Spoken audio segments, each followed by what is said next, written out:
हमारे चैनल प्रज्ञा में आप सभी का स्वागत है। इस हफ्ते एपिसोड की शुरुआत हम एक छोटी सी कविता के साथ करना चाहेंगे, डॉक्टर नीरज जैन की लिखी इस कविता के साथ। मत थक कर प्रयास, सिंधु में फिर से मोती तलाश, तुम अजय हो दृढ़ हो, यहां पर प्रभु का ही तो अंश हो।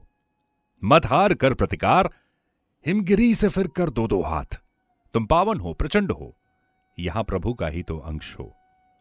मत भाग कर विधान, रन न त्याग कर अन्य व्यू निर्माण, तुम जीवन हो तुम ज्ञान हो, यहां पर प्रभु का ही तो संतान हो।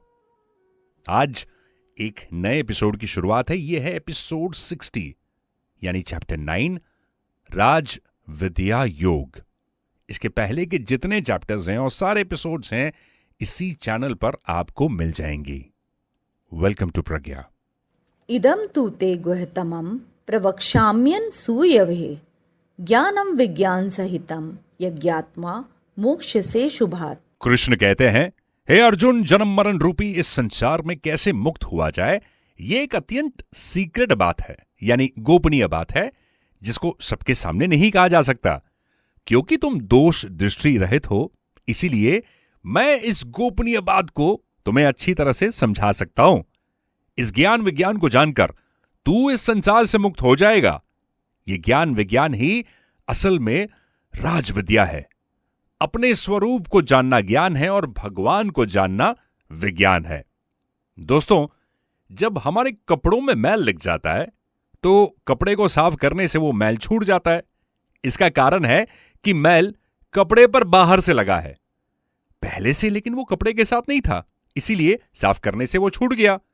अब इसी प्रकार जब शरीर इस संसार में अपना संबंध जोड़ लेता है, यानी मैल चढ़ जाता है, यही तो मनुष्य के जन्म और मरण का कारण बन जाता है। जब मनुष्य अपने स्वरूप को जान लेता है तो वो भगवान के करीब पहुंच जाता है और सभी बंधनों से मुक्त हो जाता है। जैसे हमने आपसे कहा कि अपने स्वरूप को जानना ज्ञान है और भगवान को जानना विज्ञान है, और यही राजविद्या है। इस राजविद्या को सभी विद्याओं का राजा माना जाता है, क्योंकि इसे जान लेने के बाद कुछ भी जानना बाकी नहीं रहता। संसार में इससे बड़ी दूसरी कोई रहस्य यानी सीक्रेट की बात है ही नहीं। आपने नाटक तो कभी जरूर देखा होगा। जब कोई कलाकार किसी किरदार की भूमिका निभाता है तो वो अपना असली परिचय यानी इंट्रोडक्शन जो है वो कभी देता नहीं। वो पूरी तरह से उस पात्र यानी कैरेक्टर में ढल जाता है। लोग उसे उसी कैरेक्टर के रूप में देखते हैं। तो भगवान भी जब मनुष्य के रूप में अवतार लेते हैं तो लोग उन्हें मनुष्य ही समझते हैं, और भगवान भी कभी उनके सामने अपने आप को प्रकट नहीं करते। परंतु जो भगवान का प्रिय भक्त होता है तो वो उसके सामने अपने आप को प्रकट कर ही देते हैं। अब कुरुक्षेत्र के मैदान में भगवान ने केवल अर्जुन को ही अपना विराट रूप दिखाया था। ईश्वर कहते हैं, मेरी प्राप्ति का मार्ग बहुत ही सुगम और सरल है, क्योंकि मैं हर काल में हूं। जो भी कुछ देखने सुनने और समझने में आता है उसमें मैं ही हूं। जितने भी मनुष्य हैं उनमें मैं ही हूं और वो मेरे हैं। लेकिन उनकी दृष्टि तो सांसारिक चीजों पर है, इसलिए वो मुझे न पाकर जन्म मरण के चक्र में फंसे रहते हैं। वो बार बार संसार में लौटते रहते हैं। कई जन्म गए तो मरना बाकी रहता है, और मर गए तो जन्माना बाकी रहता है। श्रीमद् भगवद गीता में यह बात कही गई है कि दुराचारी से दुराचारी इंसान भी भक्त बन सकता है, धर्मात्मा बन सकता है और भगवान को प्राप्त कर सकता है। एक छोटी सी कहानी आपको सुनाता हूं। एक बहुत बड़ा नगर था। सुरक्षा के लिए चारों ओर ऊंची दीवार बनाई गई थी।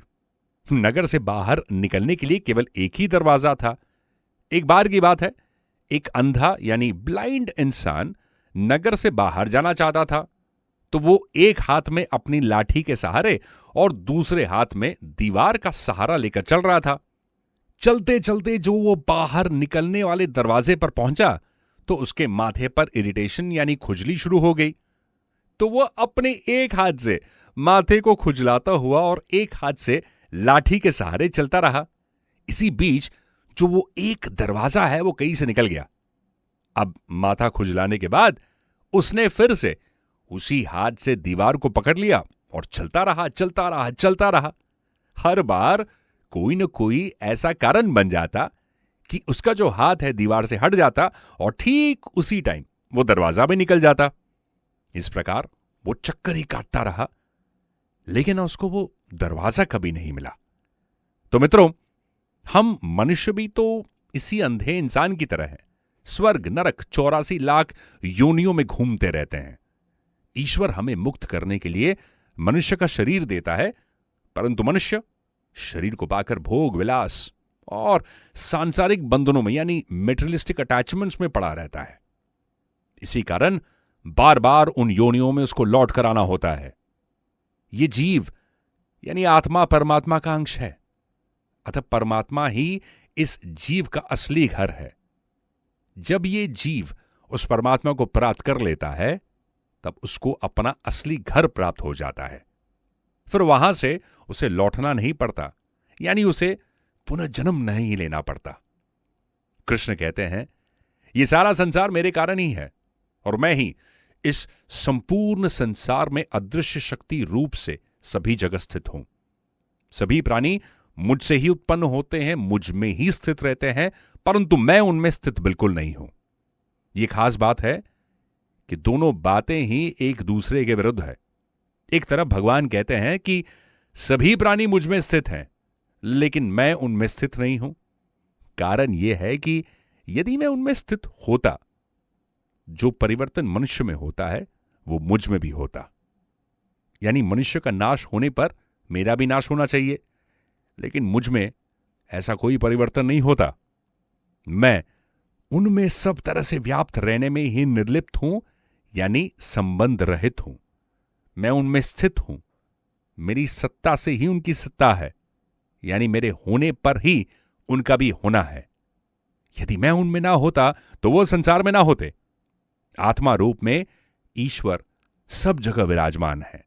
जैसे समुद्र के जल में लहर उठती है, लहरें समुद्र के जल से ही पैदा होती है, जल में ही रहती है और जल में ही फिर से वो विलीन हो जाती है।